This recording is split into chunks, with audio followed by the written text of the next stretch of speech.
বিশ্বনবীকে বললেন, আবার নবীজি এইবার মানুষের সামনে তুলে ধরুন লা ইলাহা ইল্লাল্লাহু মুহাম্মাদুর রাসূলুল্লাহ। আমি আল্লাহ ছাড়া কোনো মাবুদ নাই। আবুল আহাবকে আল্লাহ ধরে নিয়েছেন, যে আবুল আহাবকে আল্লাহ রাব্বুল আলামিন মান দিয়েছেন, সেই আবুল আহাব দুনো হাতে পাথর নিয়ে আল্লাহর নবীর সামনে এসে বলেন, ওগো মুহাম্মদ, আপনার আল্লাহ তাআলার কথা আমরা মানি না, জোরে কোন নাউজুবিল্লাহ। আপনার আল্লাহর কথা মানি না, আমরা আল্লাহর কথা। এই কথা বলে নবী যখন পাথর মারতে গেল, আল্লাহ রাব্বুল আলামিন তখন ডাক দিয়ে বলেন, ওগো নবীজি, আপনার বিরুদ্ধে আসে নাই, বরং আমি আল্লাহর বিরুদ্ধে এসেছি। অত বড় কালাম আল্লাহ তাআলার পক্ষ থেকে জবাব দিয়ে দিলেন।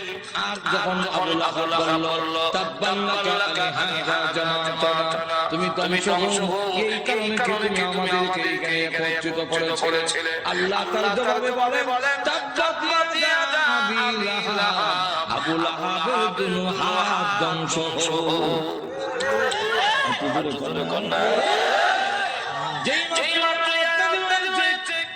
আবুল আহাবের দুনো হাত ধ্বংস এবং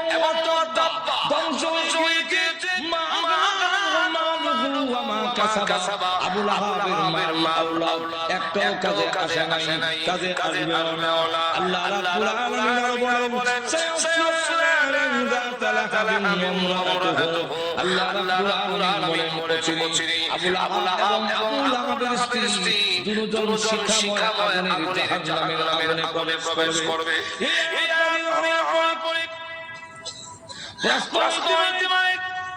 আবুল আহাবের স্ত্রী কথা কেন আনলো?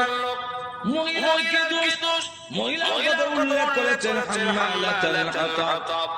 আল্লাহ রাব্বুল আলামিন বলেন, ওই মহিলাটাও কি কারণ জানেননি? হাম্মালাতুন দহন কর্মওয়ালি, হাতাবা অর্থ হইল মুফাসসিরিনে কেরাম এর সাথে দুইটা ব্যাখ্যার মিলকে মুফাসসিরিনে কেরাম একটা ব্যাখ্যা হইল লাকড়ি, আর একটা ব্যাখ্যা হইল সুবুল করি। ওই আবুল গড়ে দিয়ে বলে, তোমরা কারা গো? মুহাম্মদ আমাদের বাতিজা এবং আমার বিয়াই, আমি তার সম্পর্কে ভালো জানি। তোমরা তার কাছে যাও না, সে পাগল, তার কাছে তোমরা যাইবা না। আল্লাহ নবীর বিরুদ্ধে গড়ে দিয়ে বলে, মুহাম্মদ পাগল, তার কাছে যাও না। আল্লাহ নবী ডাক দেওয়ার প্রভু, আমার আপন চাচি এবং আমার আপন নজর যদি এইভাবে অপপ্রচার করে, আমি দাওয়াতের কাজ কেমনে করব? আল্লাহ তাআলা নবীজি মানুষের দিলের মালিক আমি আল্লাহ, আপনার বিরুদ্ধে দয়া গিয়া উস্কানি দিবেন এবং বলবে পাগল, এদের দিন আমি আল্লাহ ঘুরাইয়া দিব, অটোমেটিক্যালি আপনার কাছে হাজির হয়ে যাবে। ঠিকই দেখা গেল, যাদের কাছে গিয়ে বলে মুহাম্মদ পাগল, তুই বড় নেত্রী নাম কেন? এত বোঝা যায় পাগল ছোট পাগল না, অনেক বড় পাগল, অসাধারণ পাগল। চলো দেখে আসি। পাগল আল্লাহ নবীর বয়ানে চেহারা এত সুন্দর, কাবার সামনে কোরআন শরীফ পড়ে, নবীজির চেহারা আলোতে কাবা ঘরের দেওয়াল আলোকিত হয়ে গেছে। না এই সুন্দর চেহারা কোনদিন পাগল হতে পারে না। আবার কি জানে পড়ে শুনি নবীজির কোরআন তেলাওয়াত, এত মধুর তেলাওয়াত শুনে না, এই তেলাওয়াত পাগলের হইতে والشمس وضحاها والقمر إذا تلاها والنهار إذا جلاها والليل إذا يغشاها। পিছন থেকে তারা এই মুখোমুখি পাগল হতে পারে না, তিনি আল্লাহর পয়গম্বর কালেমা পড়ে মুসলমান। সে বদনাম করে আল্লাহর নবীর বিরুদ্ধে এবং লাকড়ি এনে প্রতিবন্ধকতা সৃষ্টি করে যখন বাধা দেয় এই অবস্থা আল্লাহ রাব্বুল আলামিন বলেন আবুল হাবিব জাহান্নামের ভিতরে প্রবেশ করবে যেই মাত্র এই আয়াত নাযিল হয়েছে তখন আবুল হাবিব হাতের মধ্যে পাথর নিয়ে কোমর কাপড় বেঁধে রাসূলের সামনে করার জন্য খানায় কাবার দিকে যখন ধাবিত হচ্ছে আবু বকর সিদ্দিক বলেন ইয়া রাসূলুল্লাহ ওই দেখেন আপনার চাচিও বিয়াইও উম্মে জামিল হাতের মধ্যে পাথর কোমরের মধ্যে কাপড় বাঁধা এতে বোঝা যায় মহিলা হামলা করবে একজন মহিলা যদি হামলা করে ইজ্জত আর তাকে কই অগণবিজি আবার উনি আপনার মুরব্বি ওনার ধাক্কা দেওয়া যাবে না মহিলা তো এমন এক জিনিস এমন বিপজ্জনক ধাক্কা যদি দেন ফিরে বের লাগা বিপদটা তো আপনার বারামা এমন লক্ষ্য করে দেখেন উম্মে জামিল সে পাথর নিয়ে রাসূলকে মারবে কেমন হাওয়া আবু বকর সিদ্দিক বলে অসুবিধা হচ্ছে না তো অসুবিধা হচ্ছে শেষ করে দেন লক্ষ্য করে দেখুন পাথর নিয়ে নবীকে কেমন জন্ম যখন গিয়েছে আবু বকর সিদ্দিক রাদিয়াল্লাহু আনহু নবী গো আপনার চাচি আবু মিয়াঁ পাথর নিয়ে আসছে আমি কি করি নবী দিকে দেখো চিন্তার কোনো কারণ নাই আমি আল্লাহ কোরআন পড়ব মহান আল্লাহ আমার হেফাজত করবে এই বলে রাসূল আরম্ভ করে দিয়েছেন ইয়াসিন ওয়াল কুরআনিল হাকীম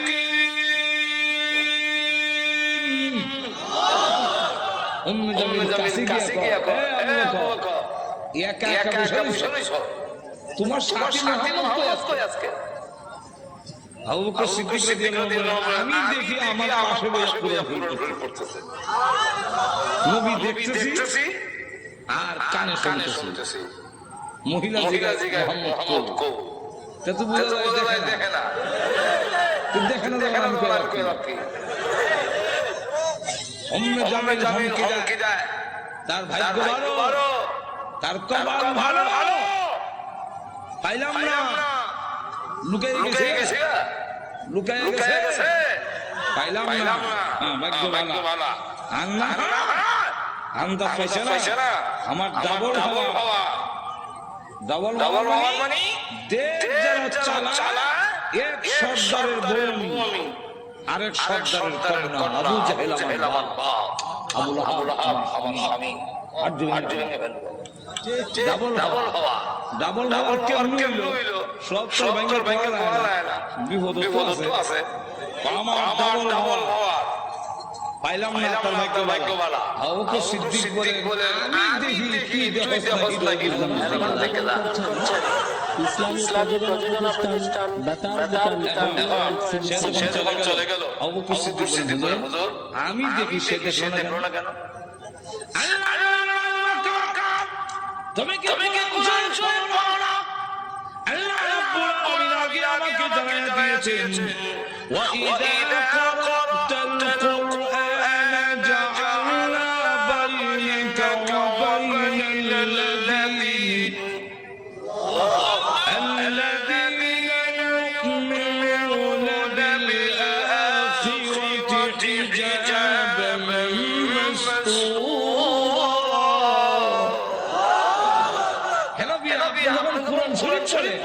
তখন অবিশ্বাসী বেঈমান কাফেরদের মাঝে আমি আল্লাহ হিজাব মাসতুরা গোপন পর্দা দিয়ে আপনাদের দেখাবো রাসূল বলেন আবু বকর গোপন পর্দা কি জানো আল্লাহু আ'লামু রাসূলুহু আল্লাহর রাসূল বলেন আমি যে দিকে দেখাই সেই দিকে অসংখ্য ফেরেশতা আমাকে খেলা করে দাঁড়ায় আছে আবু জাহেল আবু লাহাব ক্ষুব্ধ হয়ে দুই ছেলে রাসূলের মেয়ের ব্যাপারে মনে আছে তো হুজুরে কর একটার নাম উতবা একটার নাম উতাইবা রাসূল প্রকাশ্য নবী হওয়ার আগে রাসূল প্রকাশ্য নবী হওয়ার আগে দুই মেয়ে এই দুই ছেলে আলাদা এখন সে এই দুইজনের কেন না কয় তোমাদের শ্বশুর মুহাম্মদের কাছে আমার এবং তোমার বিরুদ্ধে কোরআনের আয়াত নাযিল হয়েছে। অতএব তোমরা দুজন গিয়ে মুহাম্মদের সামনে বলতে হবে আমরা আল্লাহ তাআলা মানি না। আর জোরে করে না আল্লাহ তাআলা যেমন বোঝা যায় সাটা জোরে করে ঠিক কি বাবা কেমন চিন্তা করে নিমো কানে কর এরকম ঠিক না তো গিয়া বলবি আল্লাহ আল্লাহ মানি না আর মুহাম্মাদের দুই মেয়েকে তালাক দিয়ে আসতে হবে। না আমি মনে করব তোমরা আমার অবাধ্য আর আমার অবাধ্য হইলে যে কিছু পাইবা না এটা তো বুঝো। যেমন বাপ ইবুল ফুলা এটা তো বড় দরকার ছিল। আপনার কথা না মানলে অবাধ্য আর আল্লাহর কথা না মানলে আর বড় অবাধ্য এরকম ঠিক আপনার কথা না মানলে আপনার সম্পত্তি থেকে বঞ্চিত হব আর আল্লাহর কথা না মানলে নবীর কথা না মানলে জান্নাত থেকে বঞ্চিত হব। অনেক সাহাবীরা তৈরি করছেন যে বাড়ি ঘর ছাড়তে রাজি কিন্তু আল্লাহ রাসূল ছাড়তে হাতুরে করে গভীর রজনীতে আল্লাহর বিশ্বাসী কুজরিত থেকে প্রচন্ড শীতের মধ্যে বের হয়েছে। এমনি তাকায় দেখে একজন বাঁকা হয়ে দাঁড়িয়েছে, সোজা হয়ে দাঁড়াতে পারে না, কাপড় এইভাবে রেখেছে। দাঁড়িয়ে বলেন আসসালামু আলাইকা ইয়া রাসূলুল্লাহ। আল্লাহর নবী বলেন তুমি এত গভীর রজনীতে আমাকে সালাম দিচ্ছ। যে মানুষ জিজ্ঞাসা করেন উনি হুজুর আপনি কি আমাকে চিনতে পারেন নাই? আমি আব্দুল্লাহ। আল্লাহর নবী বলেন তুমি আব্দুল্লাহ। আবার নবীজি কিছুদিন আগে ইসলাম ধর্ম গ্রহণ করেছি, আমার নাম ছিল আব্দুল উজ্জা। আমি আপনার নামটা পরিবর্তন করে আল্লাহ রেখেছি, আমি সেই আব্দুল্লাহ।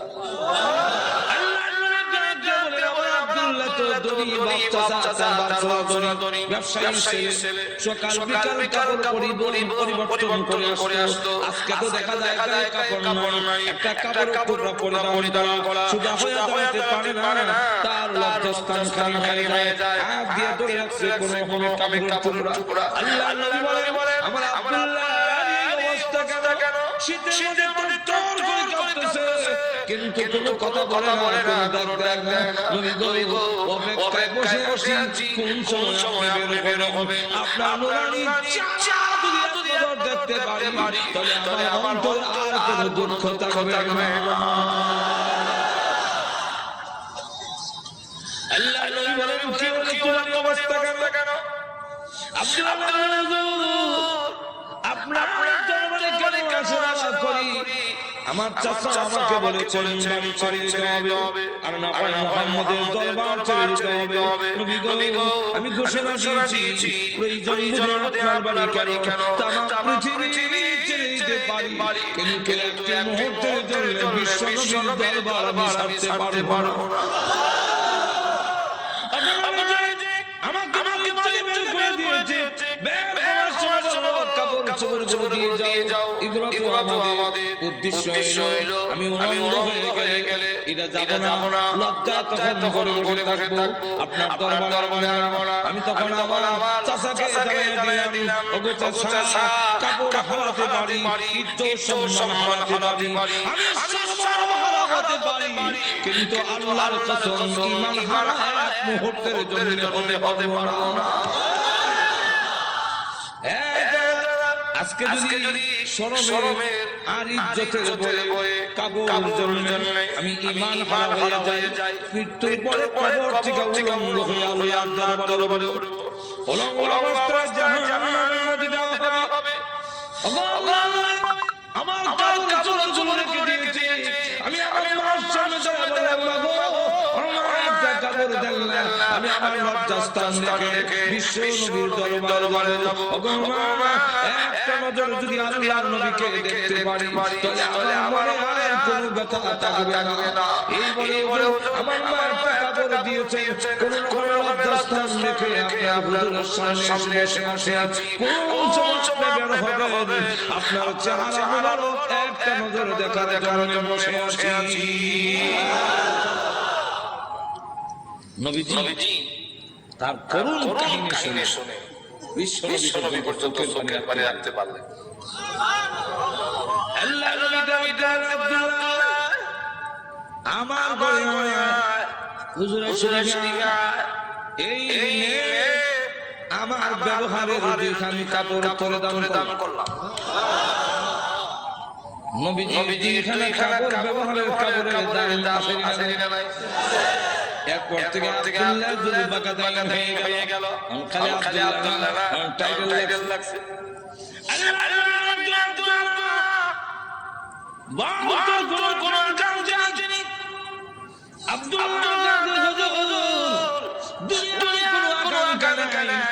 আপনার কাছে আমার দরখাস্ত, নবীজি আপনি বলেছেন শাহাদাতের মরণ হইলে কষ্ট হয় না।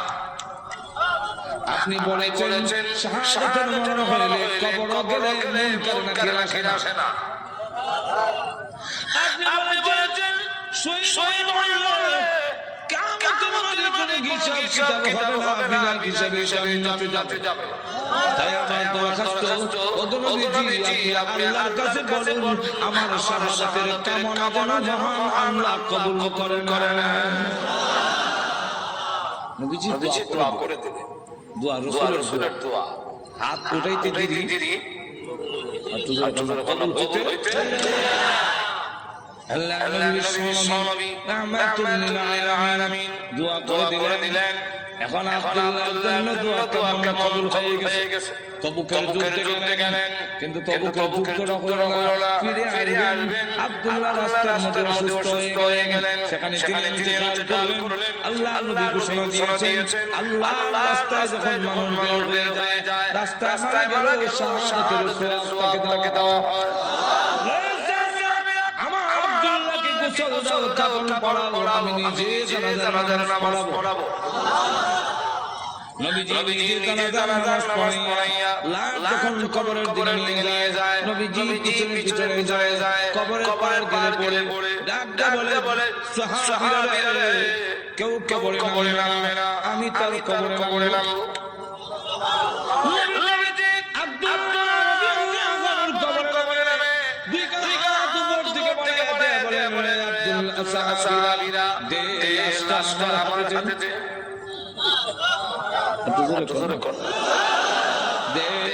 আমার আব্দুল্লাহর লাশ আমার কোলে ছেড়ে দে। নবীজি ছেড়ে দিলে নবীজি এইভাবে লাশটা উপরে উঠাইয়া আকাশের দিকে তাকিয়ে বলে আল্লাহ আমি আল্লাহর প্রতি খুশি, তুমিও খুশি হয়ে যাও। এখন আব্দুল্লাহর লাশটাকে আমার কোল থেকে তোমার রহমতের কোলে আমি স্থানান্তর করতে চাই। এই কথা শুনে সাহাবীরা কবর পার কান্না শুরু করেছেন। বিশেষ সাদ ইবনে আবি ওয়াক্কাস রাদিয়াল্লাহু আনহু বলে মাটিতে কান্না আর বলে আব্দুল্লাহ এই লাশটা তোর না হয়ে আমার যদি হতে আমার ভাগ্য কত ভালো ছিল। আব্দুল্লাহ এই লাশ তোর না হইয়া আমার যদি হতো যেখানে আল্লাহর নবী বলতেছেন আল্লাহ আমি খুশি, মেহেরবানি করে তুমি আমার আব্দুল্লাহর প্রতি খুশি হয়ে যাও। লক্ষ্য করে দেখুন এইভাবে অনেক ঘটনা সারা বললেও তো শেষ হবে না। এইভাবে বাড়ি ঘর ছেড়ে দিয়েছে আল্লাহ দ্বীনের জন্য, ইসলামের জন্য, আল্লাহ নবীর জন্য। কিন্তু আল্লাহ যেমন তেমন ছেলে ওতমা আল্লাহ নবীর সামনে গিয়ে বলে ওগো মুহাম্মদ আপনারা আল্লাহর গোলাম আমরা মানি না। আর তুজরে করে নবীজির সামনে দাঁড়িয়ে বলে আপনার দুই মেয়েকে তালাক দিলাম। নবীজি তাফসীরে মাঝারি থেকে আল্লাহ নবীর উপরে হামলা করে টান দিয়ে জামা ছিঁড়ে ফেলেছে। নবীজি চোখের পানি ছিঁড়ে কাঁদলেন, হ্যাঁ প্রভু আমার জামা ছিঁড়েছে এই জন্য আমি ব্যথা পাই। আমি কত আঘাত খাইলাম তোমার দ্বীনের জন্য, তোমার দ্বীনের জন্য যদি আমি কষ্ট পাই আমার কষ্ট লাগে না। ও প্রভু আমার মেয়েকে তালাক দিয়েছে, এই জন্য দুঃখ লাগে নাই, দুঃখ লেগেছে। আমার সামনে যদি তোমাকে কেউ অবজ্ঞা করে, তোমাকে অপমান করে, আমি রাসূল কখনো বরদাস্ত করতে পারি না। বাস্তবিক এই দাদির ভিতরে আছে ঈমান কখনো দুনিয়ার সকলকে বরদাস্ত করতে পারে, কিন্তু আল্লাহর নবীকে অপমান করবে এই পৃথিবীর কোনো মুমিন কখনো বরদাস্ত করবে না। এর নামই হলো ঈমান। বলে কোন ঠিক না? আল্লাহর জন্য আল্লাহর দ্বীনের জন্য মুমিনদের জীবন উৎসর্গ করতে পারে, কিন্তু আল্লাহর অবমাননা কখনো মুমিন বরদাস্ত করতে পারে না। আল্লাহর মহব্বত নবীর অন্তরে বেশি না কম? সকলের চেয়ে বেশি না কম? আমার সামনে কেমনে তুমি আল্লাহ এত বড় নিমত আমি কেমনে বরদাস্ত করি? আল্লাহ আমি বানাইছি নিজের সন্তান যদি নিজের দারিদ্রের মানে দুঃখ লাগে না লাগে? নিজের সন্তান কি মানে খাল্লায় কষ্ট লাগে না, আপনার কষ্ট লাগে না, কিন্তু দেখবেন আপনার মা এই জিনিসটা বরদাস্ত করবে না। আপনার ছেলে আপনাকে যদি দারিদ্রে টান মারে, আপনার কষ্ট লাগে না? আপনার যদি খাল্লা মারে, আপনার কষ্ট লাগে না? মাথা আপনার কষ্ট লাগে না? লাথি মারে কষ্ট লাগে না, কিন্তু আপনার মা যদি দেখে তখন বরদাস্ত করে না। দেখি তাহলে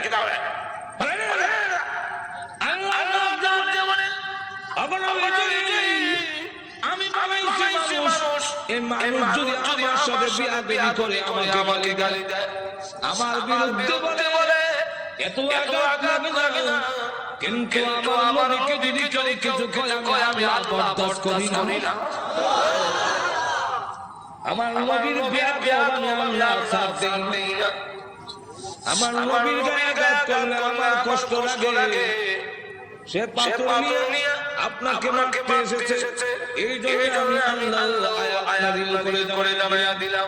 নবীজি এখন দোয়া করেন, আল্লাহ তোমার কুকুর সমূহ থেকে একটা কুকুরের উপরে মুসাল্লাত করে দাও, ছড়ায়া দাও। আল্লাহ আবু লাহাবের ছেলে উতবার উপরে তুমি তালা লাগায়া দাও।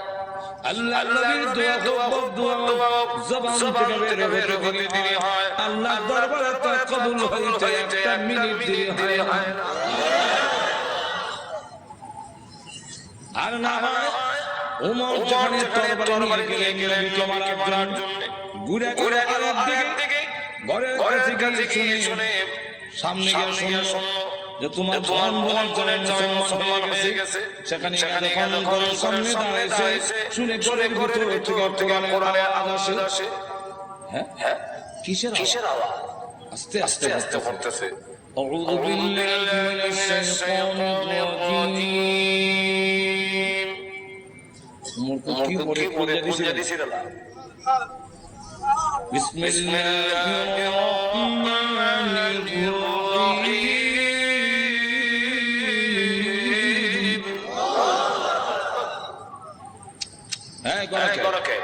আওয়াজ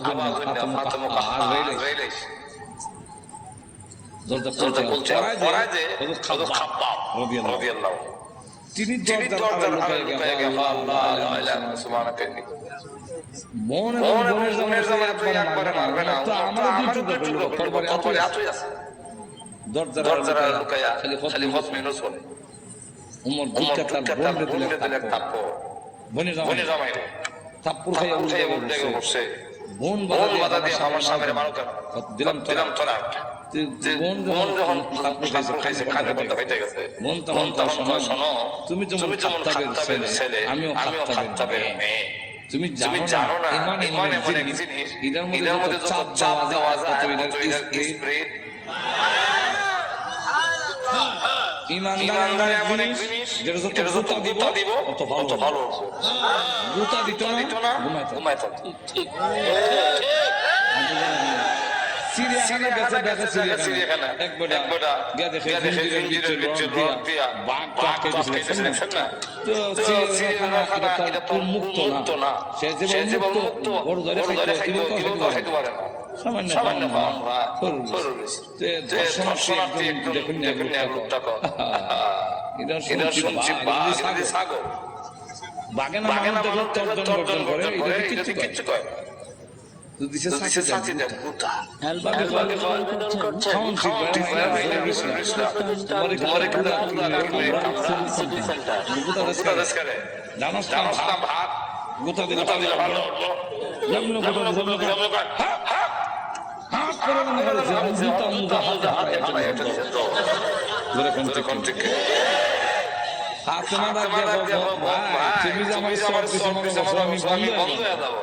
সুস্পষ্ট করে বলে দেই সত্য ধর্ম গ্রহণ করছি মারতে পারো জীবন গেল সাথে এখন কয় এটা নিয়ম মানুষ যখন দ্বীনের উপর ইসলামের অটল থাকে তখন আল্লাহ সাহায্য আসে আর যারা নির্যাতন করে দিলের মধ্যে আল্লাহ ব্লড ঢুকায়া দেয় ওমর কয় মারলাম তো সামলাইতে পারি না কি করছিস দেখো না তোমাকে দেওয়া যাবে না কেন এটা কোরআনের অংশ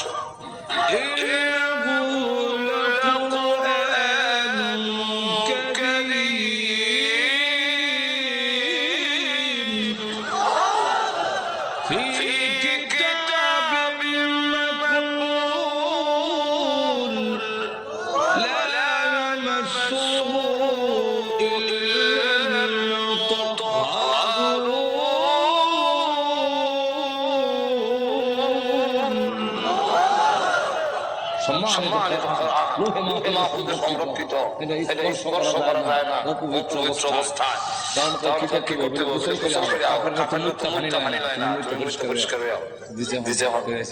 কোরআন বলে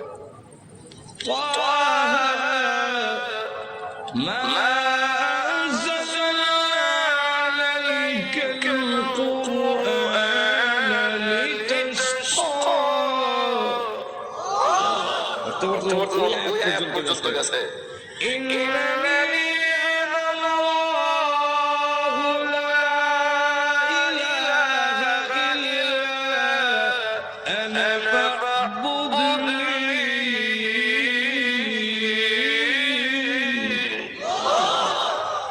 দেখে চোখ থেকে পানি চালু হয়েছে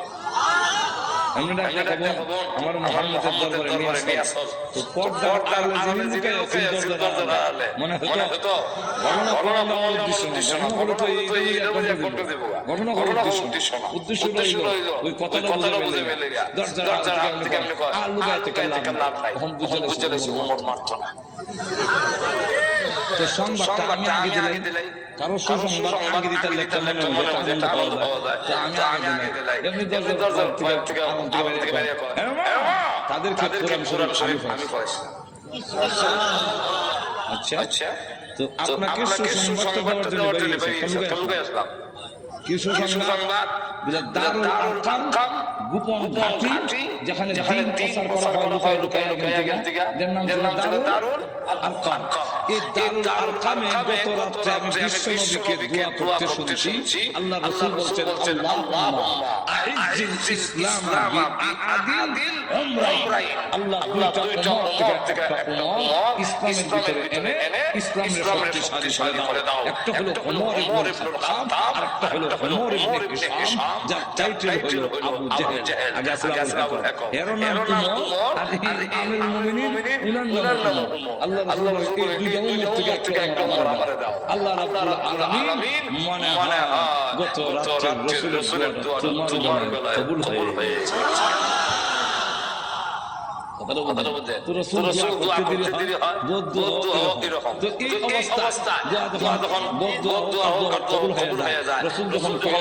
কুকুর সময় এখন দেখেন কি হয় আবু লাহাবের ছেলে সে সিরিয়ার থেকে ব্যবসায়ী কাফেলা নিয়ে আসতেছে রাস্তার এক জায়গায় মধ্যে বিশ্রামের জন্য তাদের গমের বস্তা খেজুরের বস্তা হইছে এমনি দেশে পাহাড়ের টিলার মধ্যে একটা ভাগ বসা খালি মাথা ঘুরায়া আবু লাহাবের ছেলে বড় বড় করে দেখে যেমন গোলাম অফিসার আসামি দেখতাছে এমনি সে ডাক দিয়া কয় ও সাথীরা ভাগ যে আমার দিকে চালাতে বুঝা মুহাম্মদের দোয়া কবুল হয়ে গেছে তো রাসূল বলছিলেন রহমত বাগ উল্লাদি না রাসূল কুকুর দিয়া বাগে নিয়েছে হেরো হচ্ছে কারণ